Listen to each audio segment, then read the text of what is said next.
Aqui eu relato no começo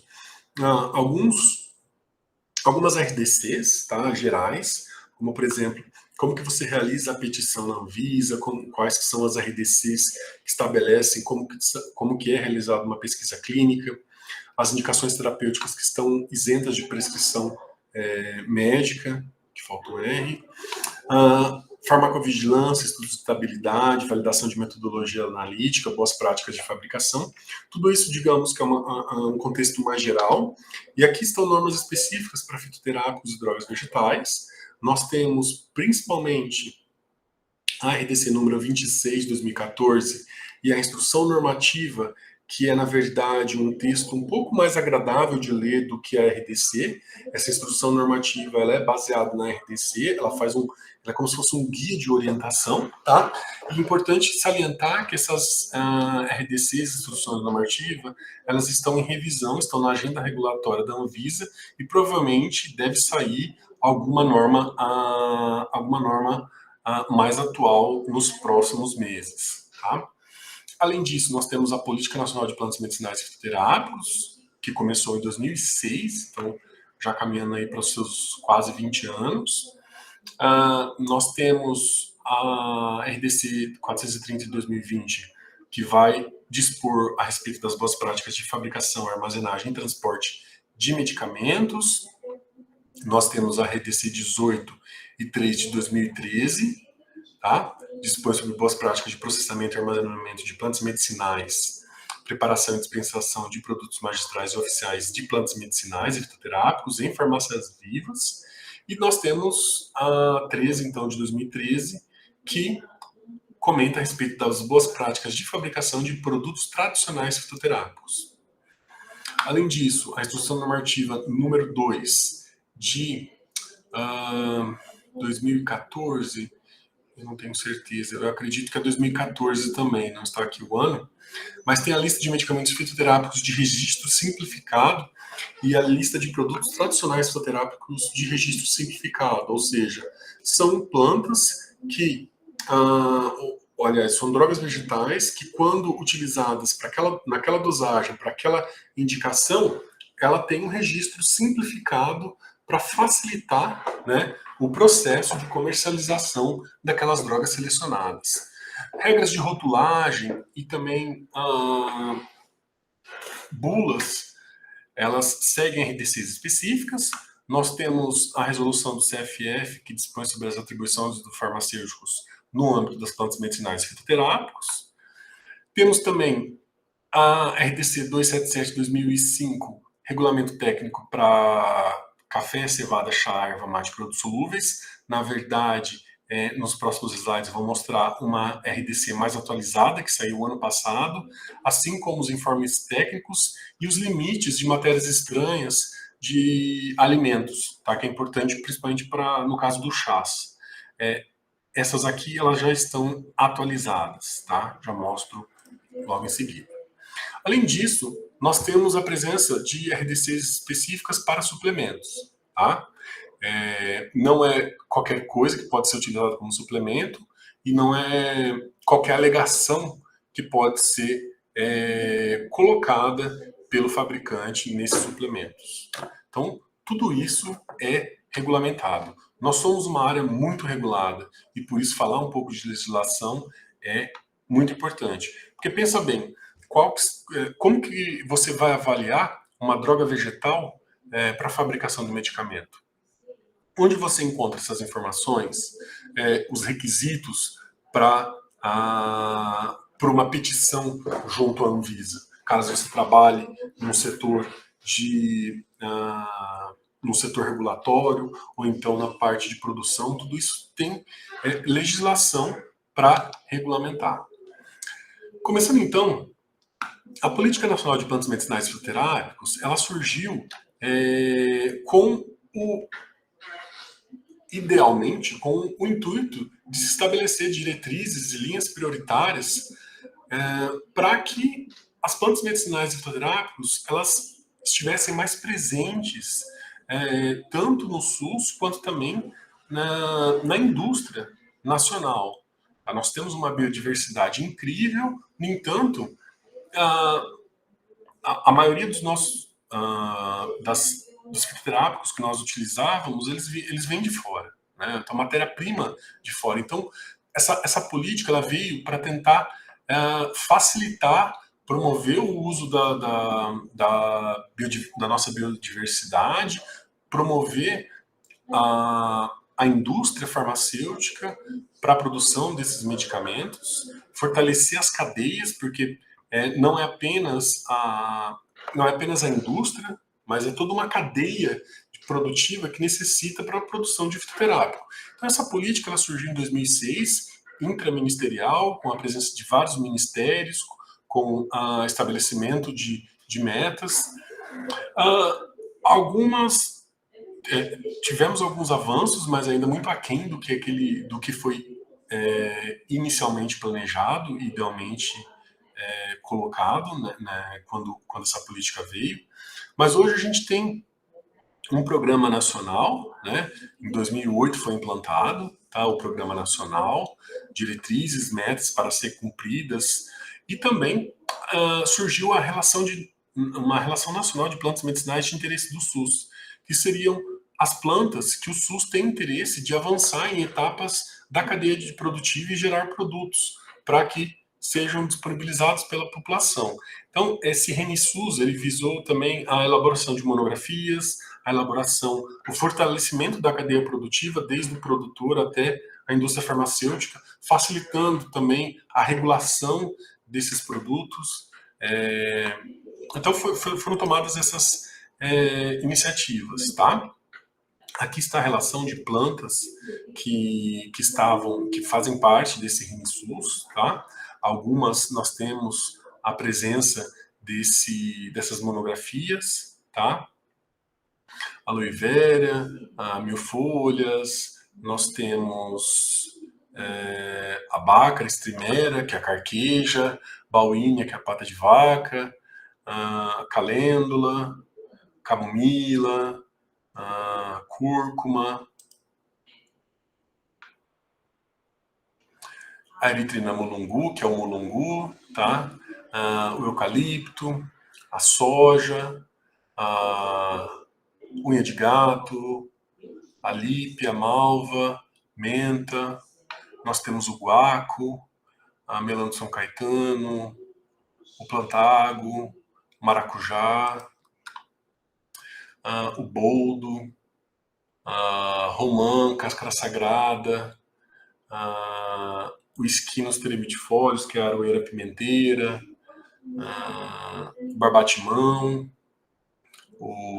a canela, o gengibre. Então, temos aí diversas espécies que foram selecionadas com esse intuito de fortalecimento da cadeia produtiva e dos estudos, tanto estudos de levantamento bibliográfico, quanto também incentivo para a realização de alguns testes clínicos para o lançamento desses medicamentos. Tá?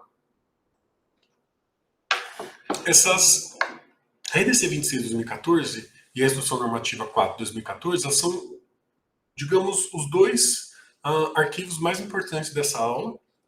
Isso porque essa instrução normativa, que é esse guia de orientação baseada nessa RDC, estabelece, então, tudo o que precisa para se registrar um medicamento fitoterápico ou um produto tradicional fitoterápico. E toda a parte de controle de qualidade, o que é necessário ser performado para fazer uma petição junto à Anvisa, tudo isso é importante para a gente, porque isso nos guia a respeito de quais testes são necessários. Tá? Então, lembrando que essa RDC ela faz a distinção de medicamento fitoterápico e produto tradicional fitoterápico, onde o medicamento fitoterápico ele deve ser feito estudos clínicos para comprovação da sua eficácia. Tá? Enquanto que o produto tradicional fitoterápico é baseado na literatura técnico-científico, é baseado em estudos etnofarmacológicos, ou seja, da utilização para aquela função durante muito tempo por uma população. Tá? Pode ser que isso funcione, pode ser que não funcione. Tá? No caso, No medicamento fitoterápico, ele segue RDC diferente para as boas práticas de fabricação. Você tem, no caso do medicamento fitoterápico, a bula. Você, no caso do produto tradicional fitoterápico, é um folheto informativo. E no medicamento fitoterápico, ele é necessário fazer um registro ou registro simplificado. Registro simplificado, quando está naquela lista de medicamentos fitoterápicos que podem ser feitos esse registro simplificado. Ou você pode ter apenas a notificação no caso do produto tradicional fitoterápico. Você pode fazer o registro simplificado ou apenas uma notificação. Tá? Semelhanças, requisitos de controle de qualidade, controle do insumo do IFAV, do insumo farmacêutico ativo vegetal. Existem algumas vias de administração permitidas e outras proibidas para produto tradicional fitoterápico. Tá? Registro, então, é um instrumento no qual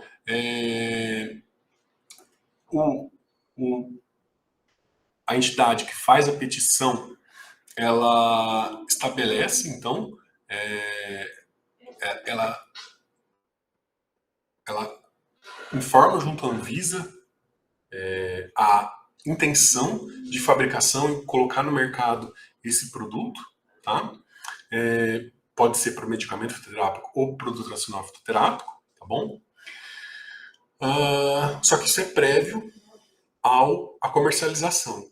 Já a notificação é apenas uma comunicação, apenas um aviso à Anvisa, colocando então que se pretende comercializar um chá medicinal ou um produto tradicional fitoterápico. Tá? O chá medicinal também ele é considerado um produto tradicional fitoterápico. Bom, aqui então estão as outras regulamentações. Aqui está a regulamentação atualizada para o caso de chá alimento. Então, o chá ele tem duas funções. Ele pode ser o chá alimento ou o chá medicinal. O chá alimento ele tem um regulamento técnico específico dele para alimento e a tolerância de contaminantes no caso de alimentos. Tá? Vocês podem consultar a RDC e vocês verificarão que você tem chamate e outros produtos inclusos, tá, na parte de alimentos. Já o chá medicinal, ele é um produto tradicional fitoterápico. E como produto tradicional fitoterápico, ele deve seguir uma resolução específica. Tá? Então, na lista de medicamentos fitoterápicos de registro simplificado e de produtos tradicionais fitoterápicos de registro simplificado, nós temos todas as informações, nomenclatura botânica, nome popular, a parte utilizada, qual que é a padronização do marcador, as ações terapêuticas, dose diária, então temos todas as informações, e se a empresa ela quer comercializar essa planta medicinal, essa droga vegetal, para essas funções, com esses marcadores, você tem um registro simplificado.